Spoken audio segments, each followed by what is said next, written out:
ယနေ့သာသနာတော်နှစ်2568ခုနှစ်ကောဇာတက္ကရာ1386ခုနှစ်တကူလာပြီကျော်2ရက်နေ့ဧရာဝတီတိုင်းဒေသကြီးအင်္ဂပူမြို့နယ်6ရွာအုပ်စုကျော်မိုးကြီးရွာအောင်သိတိကျောင်းတိုက်ကြီးအတွင်၌အောင်သိတိကျောင်းတိုက်ကြီးဦးစီးပရဏနာယကဆရာတော်ဖြစ်တော်မူသောဗာဒန္တဘောဝိဒဆရာတော်အရှင်သူမြတ်မှဦးစီးဦးဆောင်၍ရှင်ကျက်မှပြုလုပ်အပ်သောတတိယအကြိမ်မြောက်မောဂဝိပဿနာနိဗ္ဗာန်ဝင်လာဒိဋ္ဌ9ရက်တရားစခန်းပွဲကြီး၏ယနေ့2ရက်မြောက်သောနေ့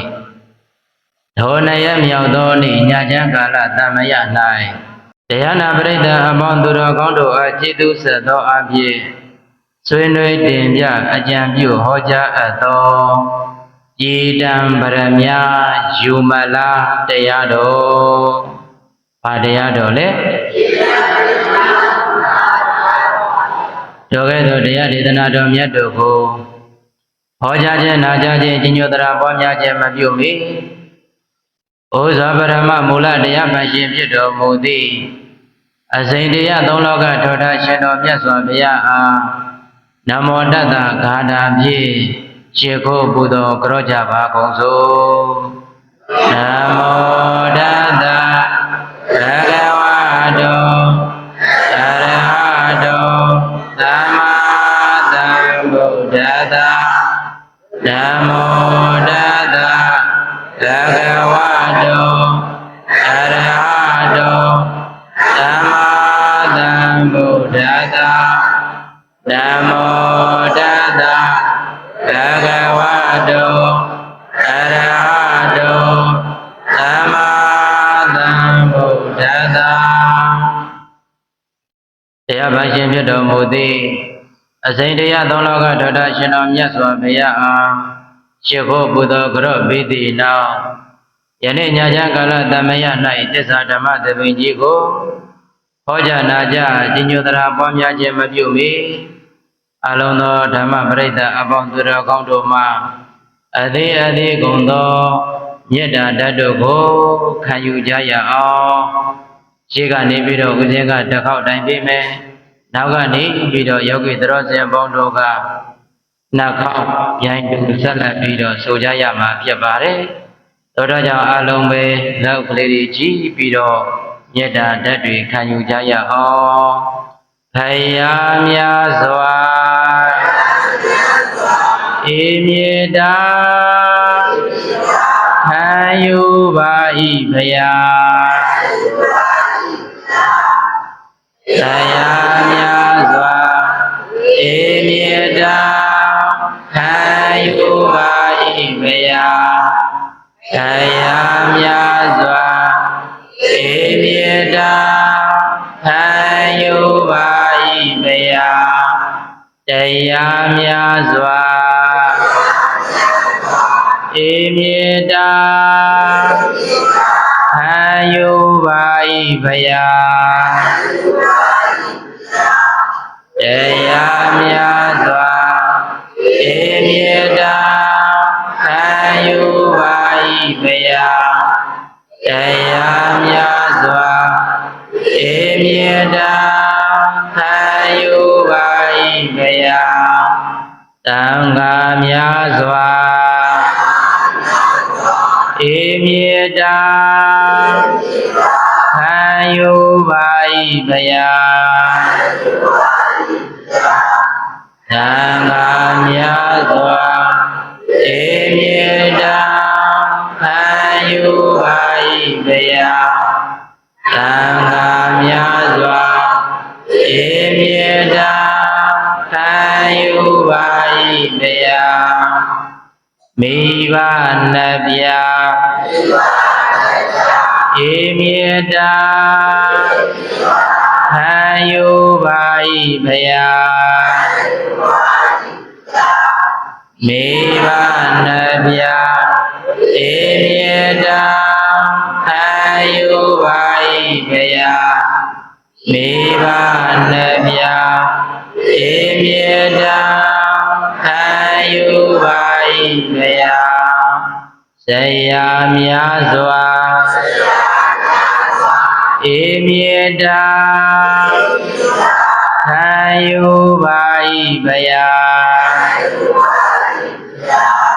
ဆရာများစွာဧမြေတာခံယူပါ၏ဘယာဆရာများစွာဧမြေတာခံယူပါ၏ဘယာသာသနာ့ဘာသုံးသာယံတုဗုဒ္ဓဟံတုသူမင်္ဂလာ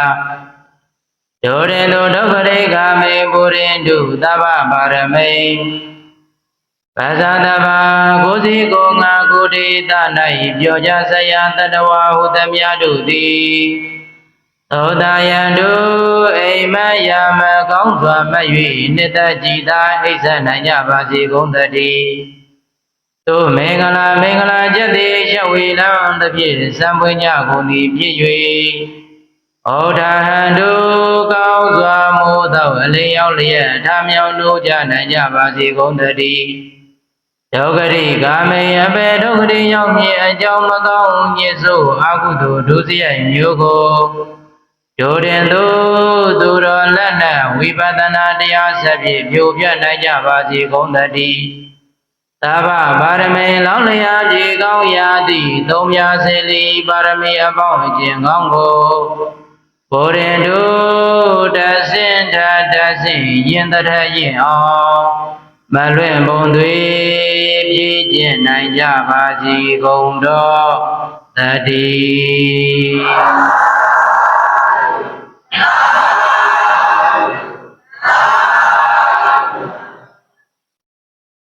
အလုံးသောဓမ္မပရိသတ်အပေါင်းတို့တော်ကောင်းတို့မိမိတို့မြတ်တချမ်းသာသောဣရိယာပုများနဲ့ထိုင်ပြီးတော့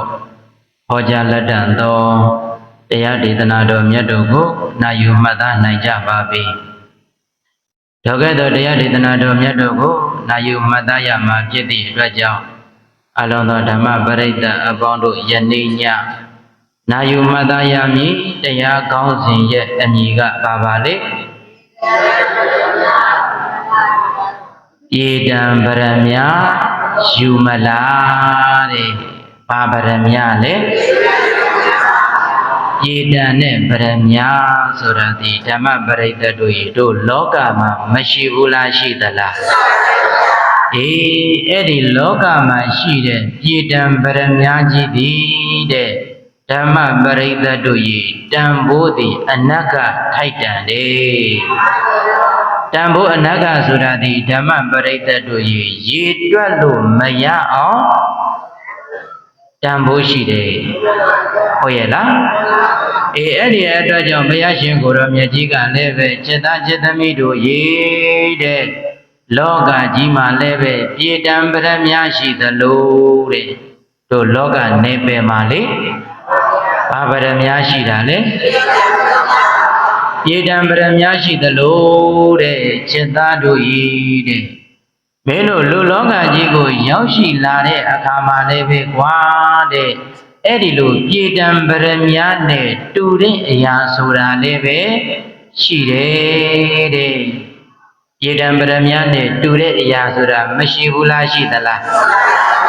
ရှိတယ်အဲ့ဒီလိုရှိတဲ့အတွက်ကြောင့်ဒီပြေတံပရမကြီးဆိုတာလည်းပဲဓမ္မပရိသတ်တို့ဤလူတိုင်းရပိုင်ခွင့်ရှိရလားမရှိဘူးနော်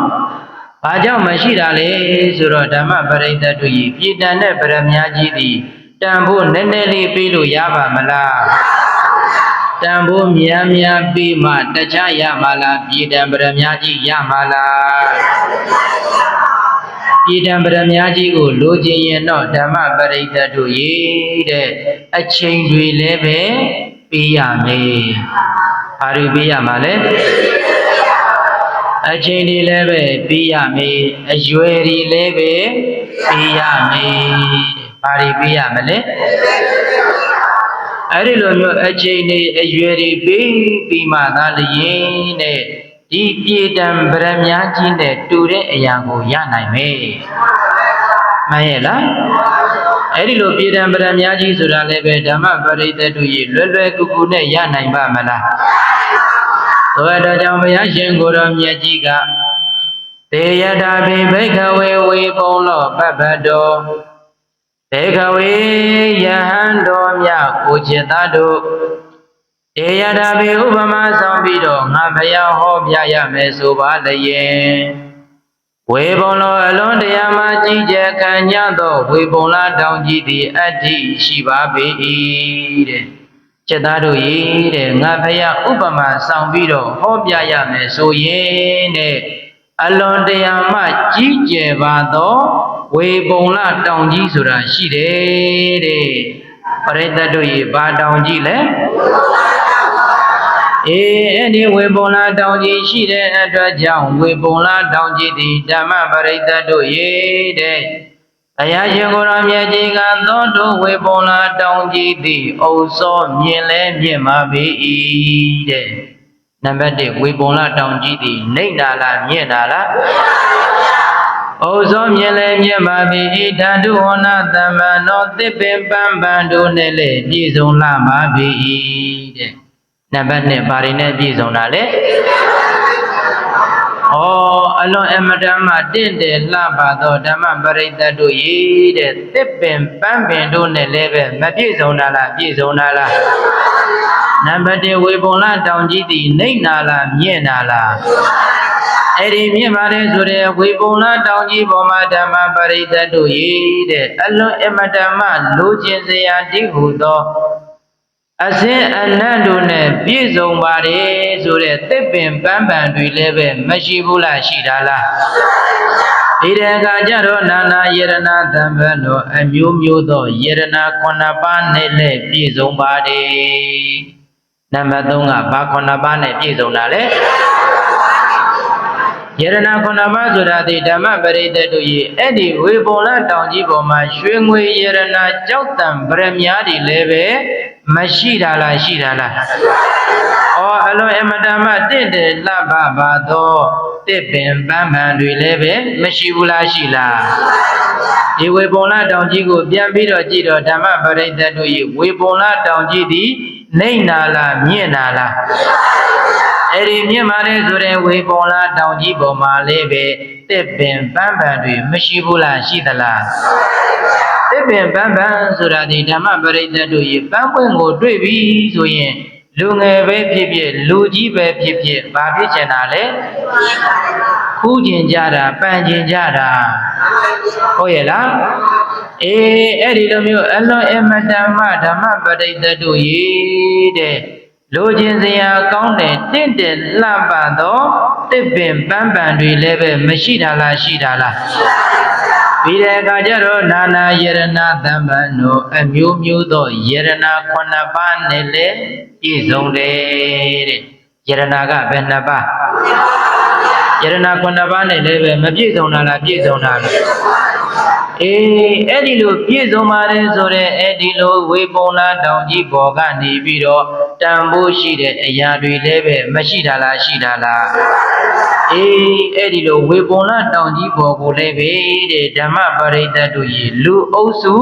3အုပ်စုရောက်လာတယ်ဘယ်နှအုပ်စုရောက်လာတာလဲ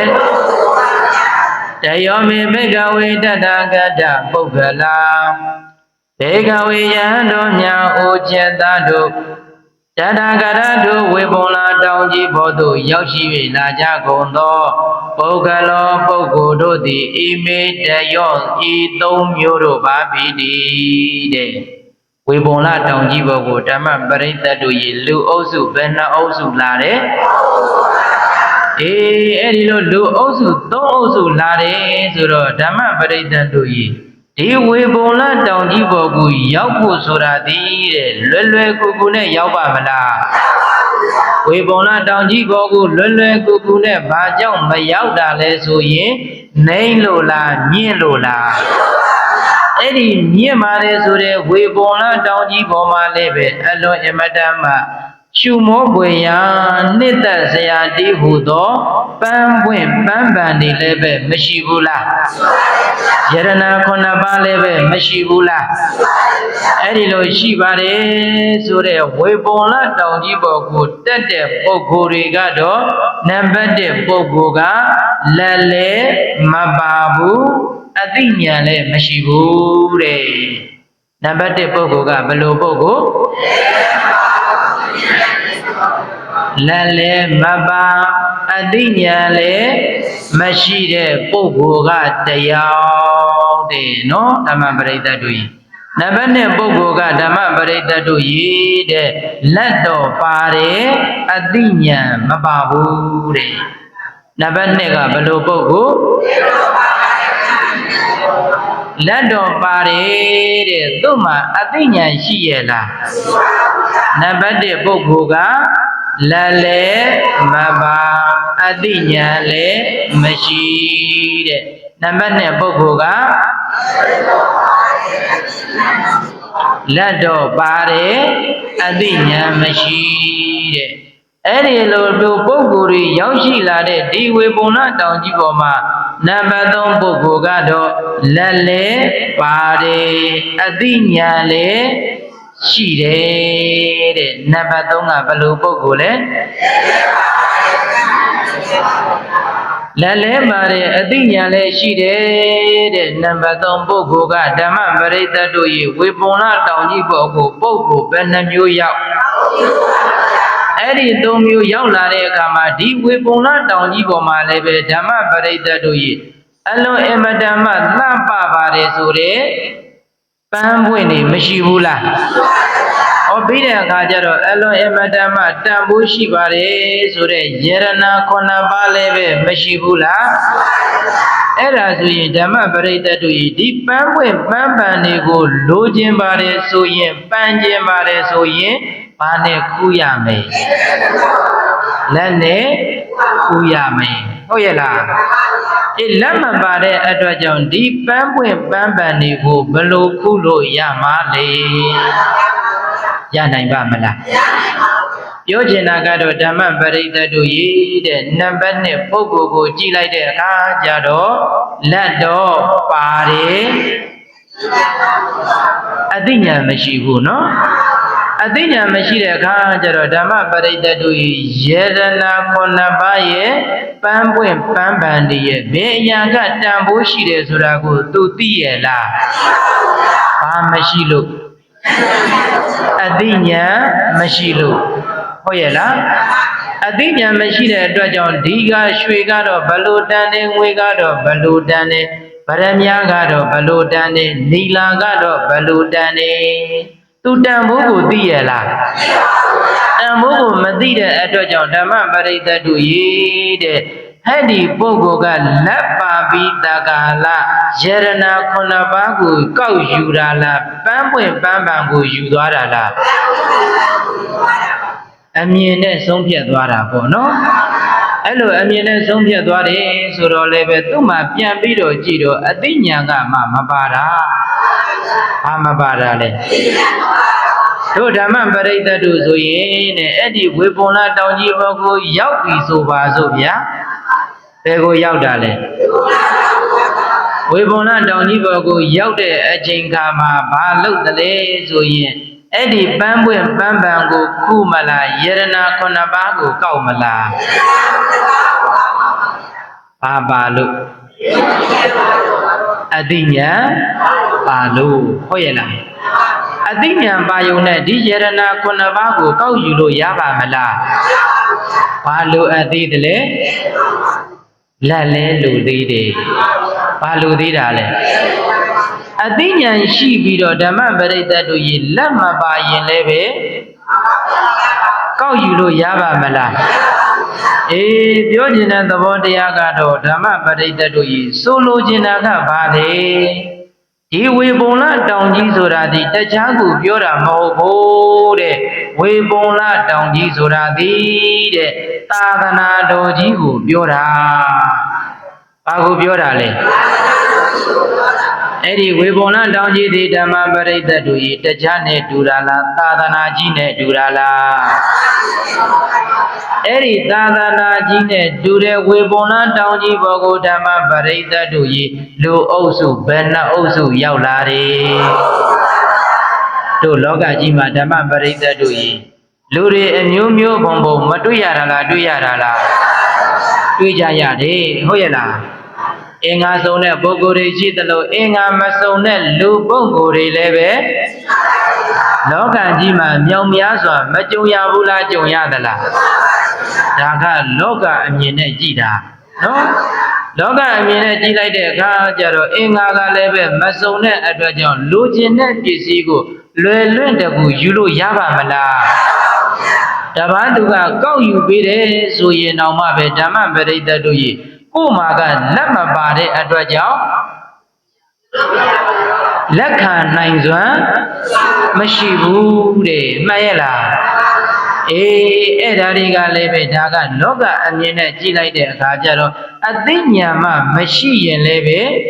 ဘယ်အရာကတော့တန်ဖိုးရှိတယ်ဘယ်အရာကတော့တန်ဖိုးနည်းတယ်ဆိုတာကိုလည်းပဲခွဲခြားဝေဖန်နှံစွမ်းရှိပါမလားအဲ့ဒီအတွက်ကြောင့်ဝေပုံလန်းတောင်ကြီးဆိုတာဒီတခြားနဲ့တူတာလားသာသနာကြီးနဲ့တူတာလားအလုံးမဲ့လိုက်ဆိုလိုက်ကြရအောင်ဝေပူတောင်ကြီးပမာမီသောတိသာသနာ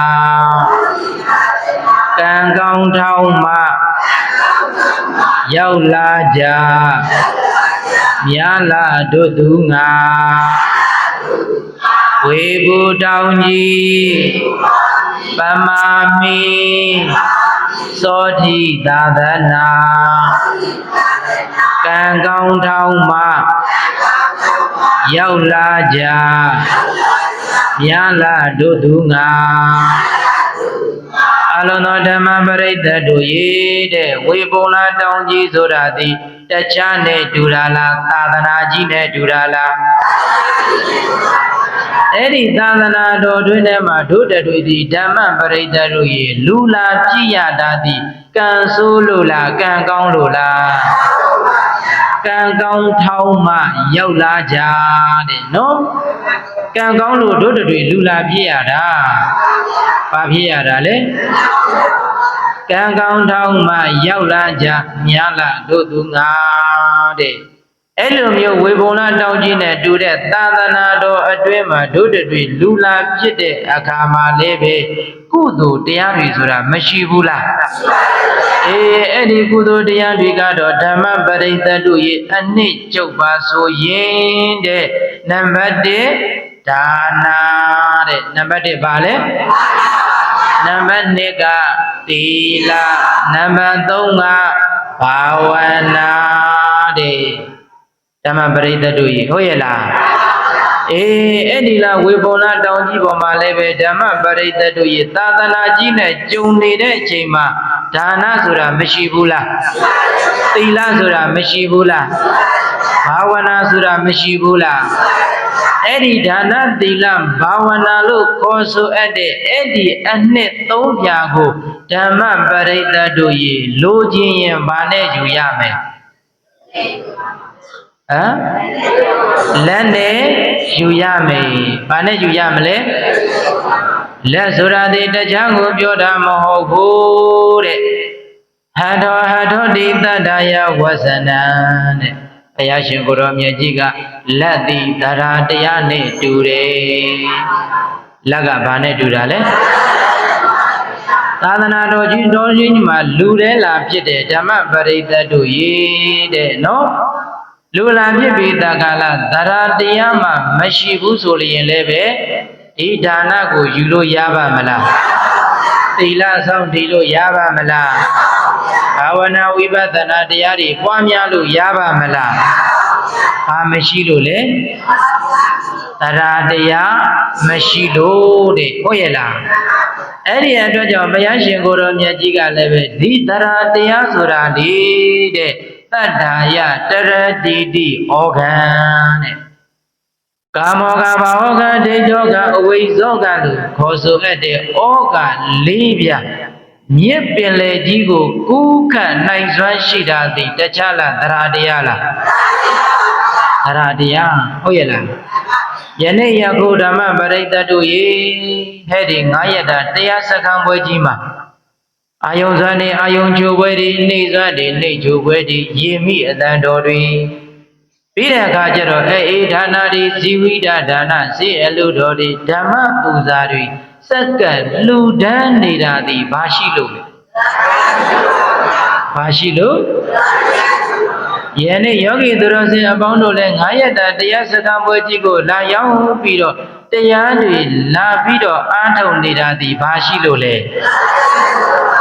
ယဝေယနေအတိဒီမှာဓမ္မပရိသတ်တို့လည်းပဲတဲ့ညစီညတိုင်းလာရောက်ပြီးတကာလတရားဓမ္မတွေကိုနာယူမှတ်သားတာလည်းပဲဘာရှိလို့လဲသရတရားရှိလို့နော်အဲ့ဒီသရတရားမှမရှိရင်ဓမ္မပရိသတ်တို့ဤဒါနာလည်းပဲသီလလည်းပဲဘာဝနာလည်းပဲမပွားနိုင်ဘူးတဲ့နော်အဲ့ဒါကြောင့်မလို့ဓမ္မပရိသတ်တို့ရေးတဲ့ဟဲ့ဒီဝေပုံလတောင်ကြီးနဲ့တူတဲ့သာသနာတော်ကြီးထဲမှာအလွန်အမတန်မှတန်ဖိုးရှိပါတယ်ဆိုတဲ့ပြည်တံဗရမ ्या ကြီးရှိတယ်တဲ့။ဘာရှိတာလဲ။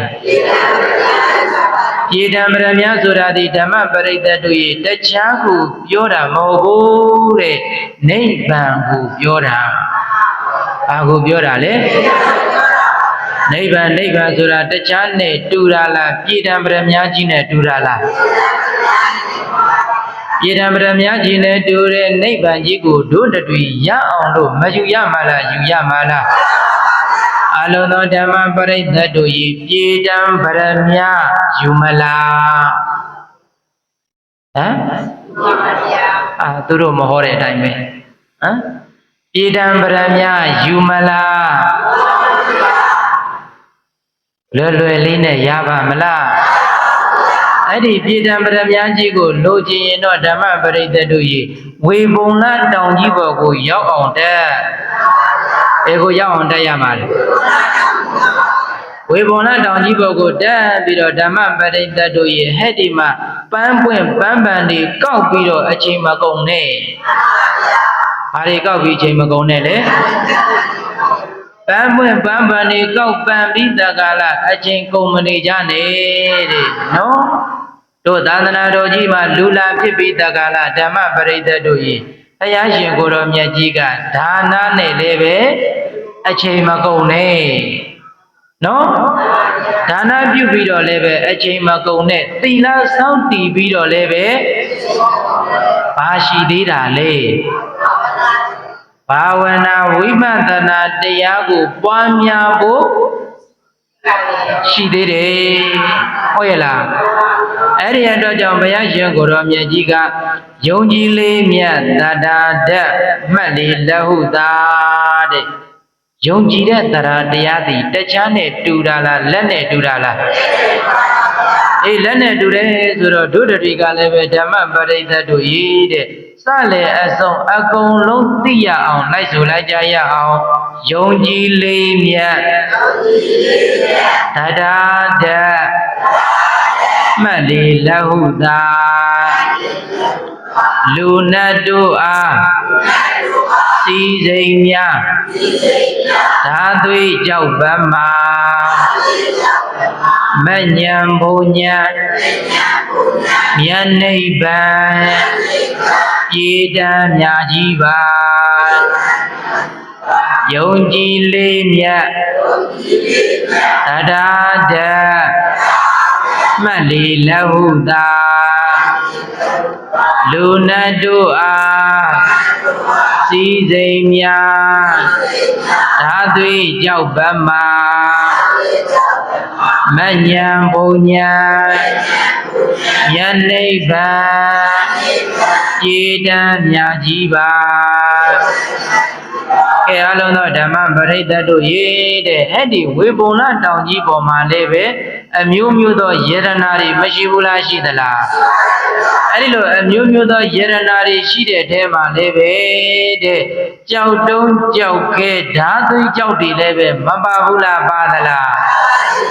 တို့တွေကဓမ္မပရိသတ်တို့ရေလက်တော်ပါတဲ့အသိဉာဏ်မရှိဘူးဆိုရင်သေးတာကောက်မလားကြီးတာကောက်မလားဘာကောက်မလဲဓာသွေးကြောက်လည်းပဲကောက်ရင်ကောက်သွားမှာပဲကြောက်ခဲလေကောက်ရင်ကောက်သွားမှာပဲလေဟုတ်ရဲ့လားသူ့မှာကဓမ္မပရိသတ်တို့ရေသရတရားပဲရှိတာ အသိဉာဏ်ရှိရဲ့လားအသိဉာဏ်မရှိတဲ့အခါကျတော့ဩဒါကဘာလဲအလားတရံတူတယ်လေဆိုတဲ့အခါကျတော့တို့ဓာတ်တွေနဲ့တူနေတယ်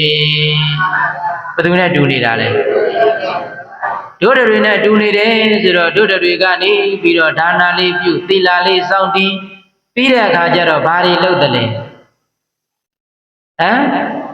စုတွေတောင်းကြတာလေဘာတွေတောင်းကြတာလဲစုတွေတောင်းကြတာဗျာနော်ဒါနာလေးတစ်ခုပြုပြီးဆိုတဲ့အခါကျတော့ဓမ္မပရိသတ်တို့ရေးတဲ့တောင်းလိုက်တဲ့စုတွေနည်းနည်းလေးလားအများကြီးလားဘာတွေတောင်းတယ်လဲ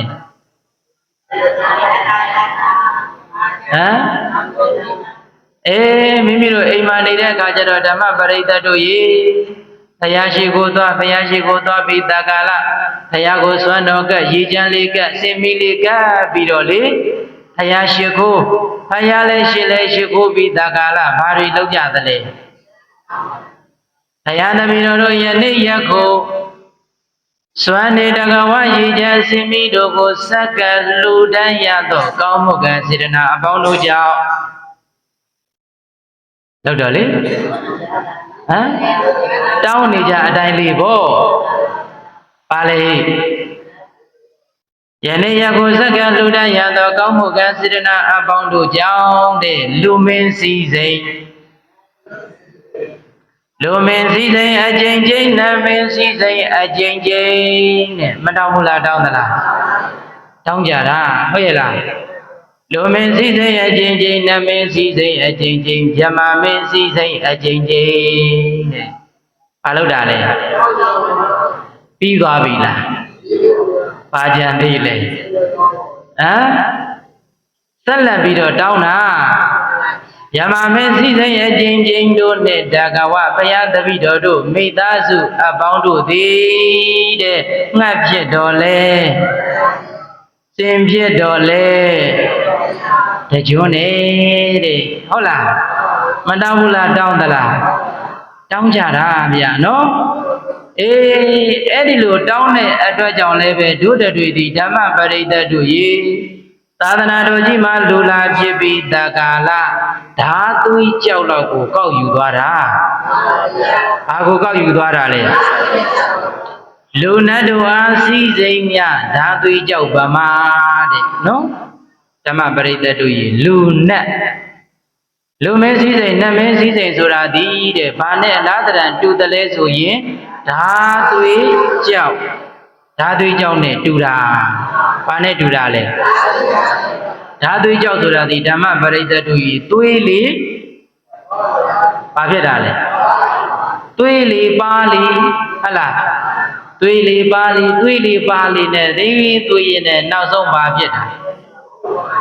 ခါကျူသွားတာနော်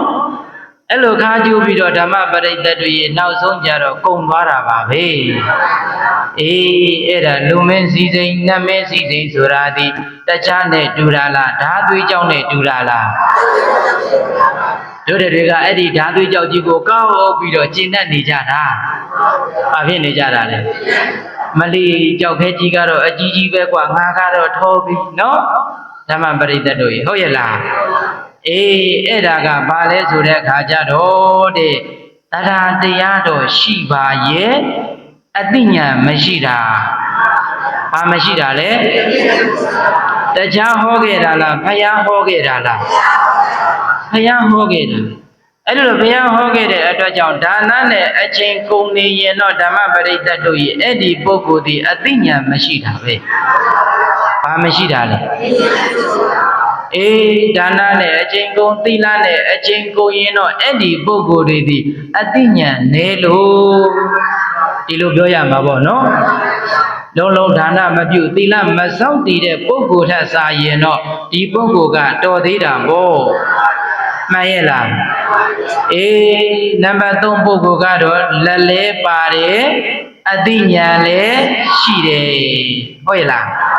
အဲ့ဒီပုဂ္ဂိုလ်ကဓမ္မပရိသတ်တို့ရေးတဲ့ဓာသွေးကြောင့်ကိုကောက်သွားတာလားပြည်ဓမ္မပရမကြီးကိုယူသွားတာလား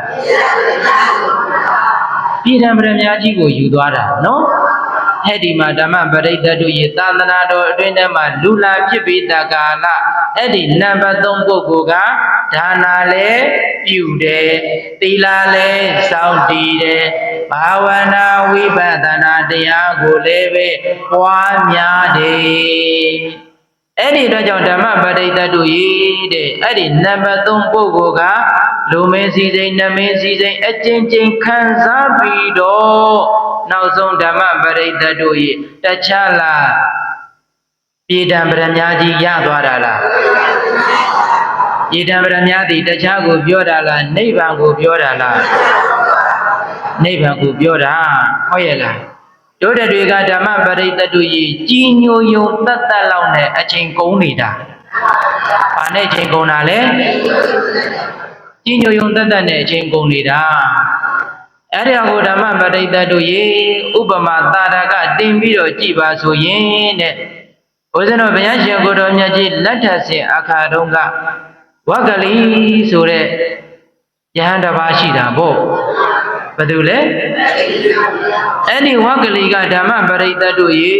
ဘုရားရှင်ကိုယ်တော်မြတ်ကြီးရဲ့အစင်းရူပါယုံကိုကြီးညိုတာဘာကိုကြီးညိုတာလဲဘုရားရှင်ကိုယ်တော်မြတ်ကြီးရဲ့အနားမှာနေရလို့ကတော့လေတဲ့ဘုရားတပည့်တော်ဘယ်လိုပဲနေရဘုရား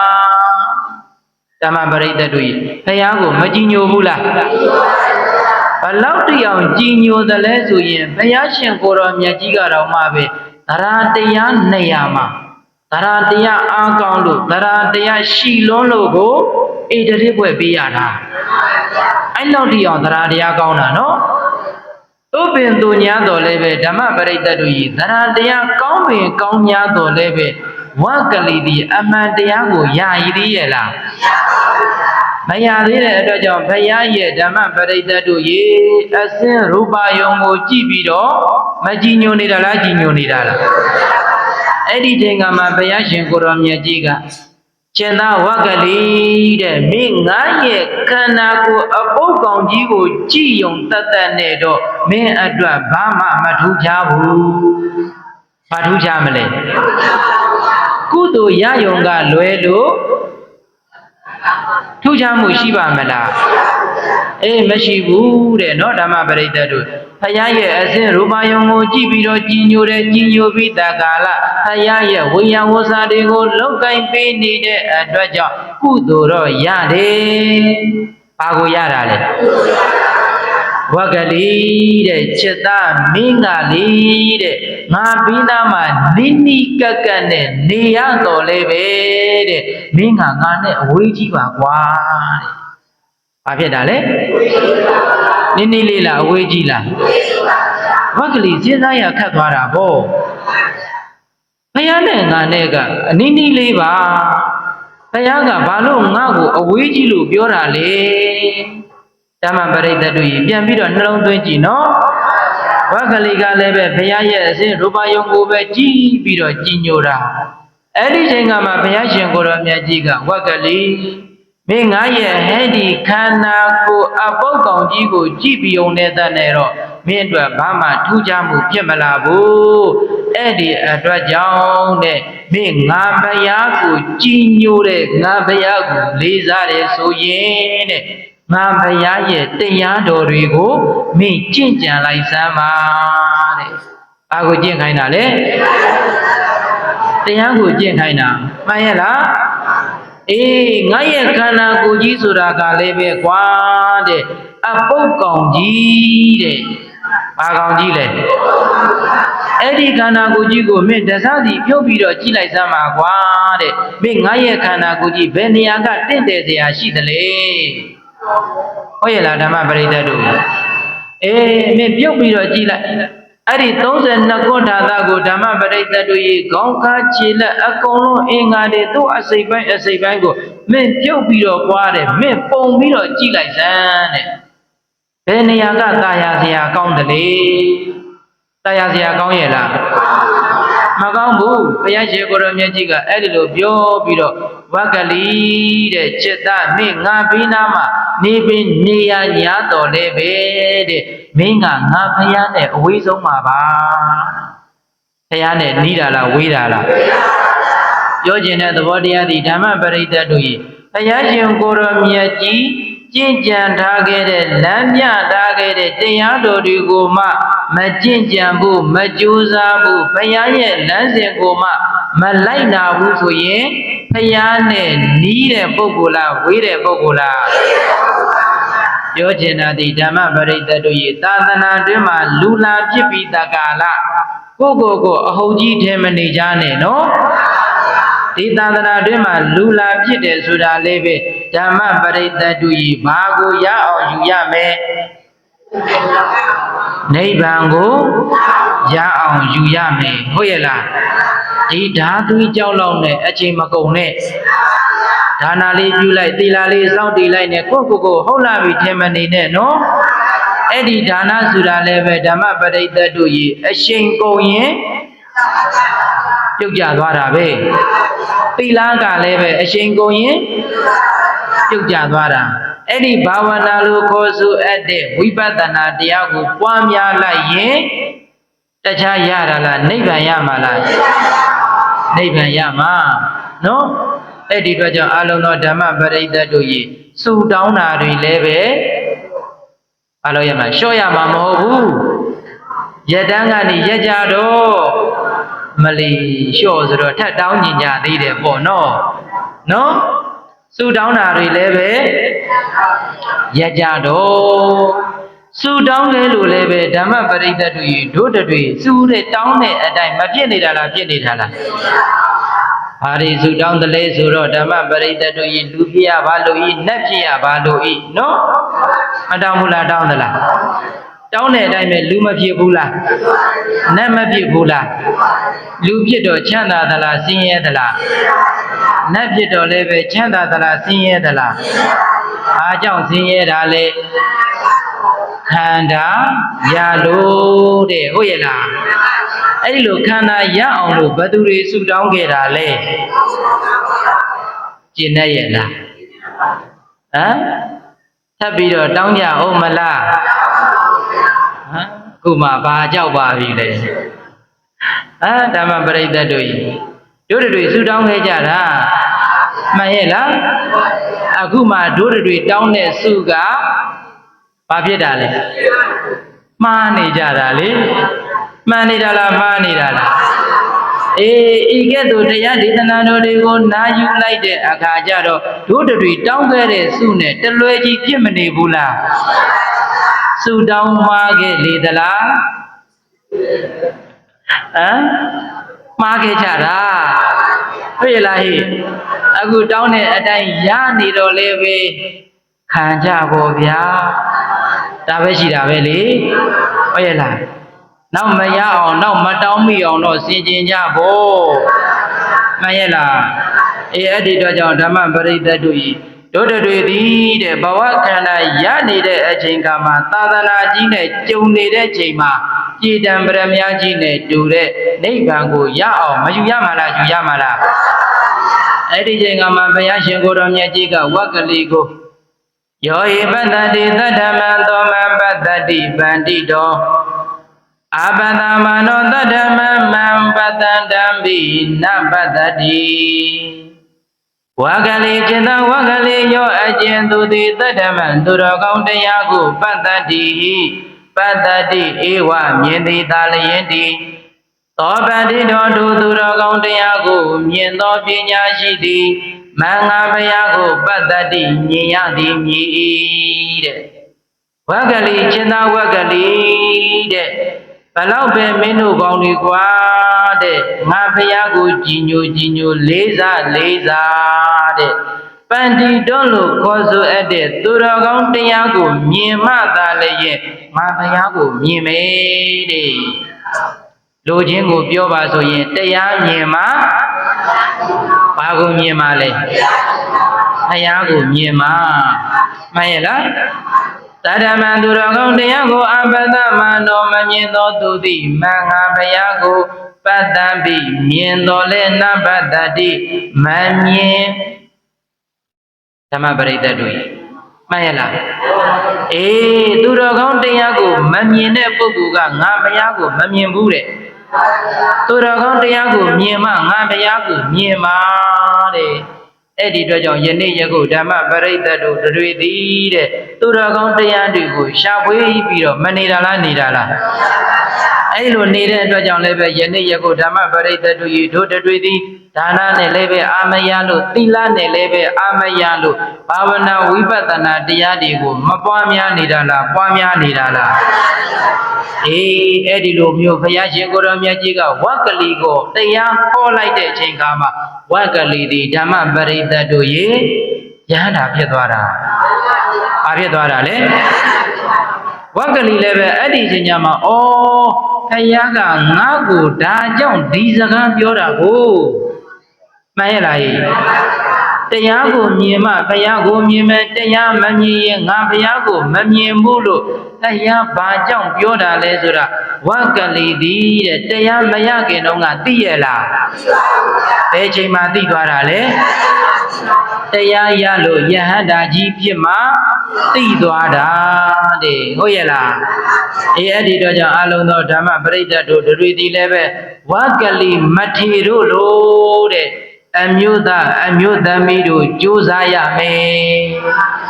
ဝက္ကလီမထေလို့မကြိုးစားရမှာလားကြိုးစားရမှာလားအေးယနေ့တို့တွေဒီတခြားနဲ့ကြုံနေတာလားသာသနာနဲ့ကြုံနေတာလားသာသနာဆိုတာကိုယ်နဲ့ဆိုင်လို့တွေ့တာကိုယ်နဲ့ဘာဖြစ်လို့လဲသာသနာဆိုတာကိုယ်နဲ့ဆိုင်လို့တွေ့တာပိုင်အောင်လုပ်မှနိဗ္ဗာန်ရမှာတဲ့ပိုင်အောင်လုပ်မှဘာရမှာနိဗ္ဗာန်ကိုရမှာဒုက္ခခတ်သိမ့်ချုပ်ငြိမ်းအေးတော့မှာနိဗ္ဗာန်ရမှာဒုက္ခချုပ်မှာမှန်ရလားအေးအဲ့ဒီအတွက်ကြောင့်သာသနာဆိုတာဒီဓမ္မပရိသတ်တို့ကြီးကိုယ်နဲ့ဆိုင်လို့တွေ့တာဆိုင်ပဲဆိုင်သေးတာနော်ပိုင်အောင်လုပ်ရမှာကဘသူတောင်းဝင်ကိုတောင်းဝင်ပဲပိုင်အောင်ဘလို့လုပ်ရမှာလဲဆိုတော့ဓမ္မပရိသတ်တို့ကြီးဒါနလည်းပြုသီလလည်းစောင့်တည်ဘာဝနာဝိပဿနာတရားကိုလည်းပွားများမှန်ရဲ့လားဒါဆိုရင်ဒီသာသနာဒီကိုနဲ့မဆိုင်နေတာလားဆိုင်နေတာလားဆိုင်လဲဆိုင်ရမယ်ပိုင်လဲပိုင်ရမယ်တဲ့အဲ့ဒါမှသာလျင်ပြည်တံပရမကြီးနဲ့တူတဲ့တခြားရမှာလားနိဗ္ဗာန်ရမှာလားနိဗ္ဗာန်ရမှာတို့တော့ကြောင့်အလုံးသောဓမ္မပရိသတ်တို့သည်တဲ့လောကကြီးမှာလူဖြစ်နေပြီးတကားလားဓာသွေးကြောက်နဲ့အချိန်မကုန်နဲ့ဘာနဲ့အချိန်မကုန်နဲ့လေဓာသွေးကြောက်နဲ့အချိန်ကုန်ခဲ့တဲ့အတွက်ကြောင့်တို့တွေသည်တန်တရာတွေလည်းပဲမဆက်ခဲ့တာလားဆက်ခဲ့တာလားတန်တရာတွေလည်းပဲဆက်ခဲ့ပြီတဲ့အသေးတွေလည်းပဲထပ်ခဲ့ပြီတဲ့အသေးတွေလည်းပဲမထပ်ခဲ့တာလားထပ်ခဲ့တာလားထပ်ခဲ့ကြတာပဲနော်လူကလည်းပဲဓမ္မပရိသတ်တို့ကြီးတခြားလားခန္ဓာလားနတ်တွေကလည်းပဲတခြားလားခန္ဓာလားယမတွေကလည်းပဲတခြားလားခန္ဓာလားခန္ဓာဆိုတာဒီတခြားလားသိမျိုးလားခန္ဓာကသိမျိုးနော်အဲ့ဒီခန္ဓာသိမျိုးကြီးတဲ့ကနေပြီးတော့မပိုင်တဲ့အရာတွေတဲ့ကနေပြီးတော့ပိုင်အောင်လို့လုပ်ထားရမယ်နော်ဓမ္မပရိသတ်တို့ကြီးဘုရားရှင်ကိုရောမြတ်ကြီးကအာဇရဇိရာမဏိနာဓပ္ပမဏိနာနေကုတိနေမိယံပရမတန္တိယောဂခေမအနုတ္တရံတဲ့စေတจิตမိတို့ရေတဲ့မင်းတို့ရဲ့ခန္ဓာကိုယ်ကြီးတဲ့ကနေပြီးတော့အစီအနှစ်တွေကိုထုတ်ယူကြစမ်းပါတဲ့ဘာတွေထုတ်ယူခိုင်းတာလဲကိုယ်မပိုင်တဲ့ခန္ဓာကြီးတဲ့ကနေပြီးတော့ပိုင်တဲ့တရားတွေရအောင်လို့ယူပိုင်တဲ့တရားဆိုတာမရှိဘူးလားအေးအဲ့ဒီပိုင်တဲ့တရားကိုလည်းပဲဓမ္မပရိသတ်တို့ရေကိုယ်တိုင်ယူမှရမှာဟုတ်ရဲ့လားဟေးတို့ရဲ့ခန္ဓာကိုယ်ကြီးကဥဒ္ဒနာဒသိတတ်တဲ့ခန္ဓာကြီးမှန်ရဲ့လားဩဒနာဒသိတခန္ဓာပူလောင်တတ်တဲ့တကယ့်ခန္ဓာခန္ဓာဆိုနေအဖို့တရားနိဗ္ဗာန်မြတ်လဲထဝယ်ယူပါတဲ့ ဒီခန္ဓာဆိုးကြီးကိုအကြောင်းပြုပြီးတော့နိဗ္ဗာန်ကိုရအောင်ယူကြရမယ်။နောက်ဓမ္မပရိသတ်တို့ကြီးအဲ့ဒီအတွက်ကြောင့်တရားကိုပြန်လဲပြီးတော့နေကောင်းချုပ်ပါဆိုရင်တို့တွေသည်ဝေဘုံလားတောင်းကြီးဆိုတာဒီဓမ္မပရိသတ်တို့ကြီးမရှိတာလားရှိတာလားအဲ့ဒီဝေဘုံလားတောင်းကြီးပေါ်မှာဓမ္မပရိသတ်တို့ကြီးဒီဝေဘုံလားတောင်းကြီးသည်နေနာလားမြင့်နာလားအေးအဲ့ဒီမြင့်တဲ့ဝေဘုံလားတောင်းကြီးပေါ်မှာတခြားရှိတာလားတစ်ပင်ပန်းပန်းနေရှိတာလားတစ်ပင်ပန်းပန်းနေရှိသလိုယရနာကလည်းပဲအမျိုးမျိုးနဲ့လည်းပဲမပြည့်စုံတာလားပြည့်စုံတာလားအေးအဲ့ဒီလိုမျိုးဝေဘုံလားတောင်းကြီးဘောကိုဓမ္မပရိသတ်တို့ကြီးရောက်ရှိလာတာကလူအုပ်စုကဘယ်နှအုပ်စုအဲ့ဒီသုံးအုပ်စုကနံပါတ်1အုပ်စုသည်တဲ့လက်လဲမပါဘူးအသိဉာဏ်လည်းမရှိဘူးလက်လဲမပါအသိဉာဏ်လည်းမရှိတဲ့အတွက်ကြောင့်ဓမ္မပရိသတ်တို့ကြီးလောကကြီးမှာလူလည်းဖြစ်တဲ့သာသနာနဲ့လည်းပဲကြုံနေတယ်တဲ့ဒါပေမဲ့လို့လူဖြစ်မရှုံးဘူးလားလူဖြစ်ရှုံးနေတရားတရားလည်းမရှိအသိဉာဏ်လည်းမပါတဲ့အတွက်ကြောင့်လောကကြီးမှာကုသိုလ်မပါဘဲနဲ့ဘဝหนีကုန်းချုပ်ခဲ့ရတာလူဖြစ်မရှုံးဘူးလားနံပါတ်1ပုဂ္ဂိုလ်ကတော့လက်တော့ပါတယ်အသိဉာဏ်မပါဘူးလက်ပါပြီးတော့နံပါတ်1ပုဂ္ဂိုလ်ကလက်တည်းဟူသောသရတရားတော်ပါတယ်အသိဉာဏ်မရှိတဲ့အတွက်ကြောင့်ဓမ္မပရိသတ်တို့ရေးတဲ့တခြားနဲ့အချိန်ကုန်တာလားဒါနသီလနဲ့အချိန်ကုန်တာလားဘာနဲ့အချိန်ကုန်တာဒါနသီလနဲ့အချိန်ကုန်တဲ့အခါကျတော့ဒီခန္ဓာကြီးထက်မရဘူးလားခန္ဓာကြီးထက်ရတော့ဒုက္ခတွေမရဘူးလားဒုက္ခရတော့မစင်ရဘူးလားအေးအဲ့ဒီအတွက်ကြောင့်ဓမ္မပရိသတ်တို့ရဲ့အသိဉာဏ်ပါဖို့လည်းပဲမလိုတာလားလိုတာလားနံပါတ်1ပုဂ္ဂိုလ်လည်းပဲမကောင်းသေးဘူးဟုတ်ရဲ့လားအေးအကောင်းဆုံးကတော့နံပါတ်3ပုဂ္ဂိုလ်သည်လက်လဲပါတယ်အသိဉာဏ်လည်းရှိတယ်လက်လဲပါတယ်အသိဉာဏ်လည်းရှိတဲ့အတွက်ကြောင့်ဓမ္မပရိသတ်တို့ရဲ့ဒါနာလည်းပြုတယ်သီလလည်းစောင့်တည်တယ်ဘာဝနာလည်းပွားတယ်အဲ့ဒီအတွက်ကြောင့်ဓမ္မပရိသတ်တို့ရဲ့ဒါနပြုသီလစောင့်တည်ဘာဝနာဝိပဿနာတရားတွေပွားများတဲ့အတွက်ကြောင့်ပြည်တံပရမကြီးနဲ့တူတယ်ဘာကိုရသွားတယ်နိဗ္ဗာန်ရသွားတာမှန်ရဲ့လားအေးအဲ့ဒီတော့ကြောင့်အလုံးသောဓမ္မပရိသတ်တို့သည်လည်းပဲတဲ့ပြည်တံပရမကြီးနဲ့တူတယ်နိဗ္ဗာန်ကိုရအောင်လို့မယူရမလားယူရမလားမကြိုးစားရမလားကြိုးစားရမလားအေးအဲ့ဒီတော့ကြောင့်အလုံးသောဓမ္မပရိသတ်တို့တွေသည်ယနေ့ယခုချိန်ကနေစပြီးတော့မိမိတို့ရဲ့ဘဝလက်ချက်အချိန်ကာလတမယာလေးမှာကိုစီကိုငှပြည်တံပရမကြီးနဲ့တူတဲ့နိဗ္ဗာန်ကြီးကိုရအောင်ယူနိုင်ကြပါစေလို့စန္ဒပြုရင်းဖြင့်ယနေ့ညဦးဇင်းတို့ရဲ့ဟောအပ်သောတရားဒေသနာတော်ကိုဤနေရာမှာတွင်နေကုန်းကံပတ်အဆုံးသတ်၍ဘုရားရှင်ကိုရောမြတ်ကြီးကလည်းပဲကတိတိကောင်းစွာမသွေဟောကြားတော်မူခဲ့ပါပြီဂုဏ်တော်တတိ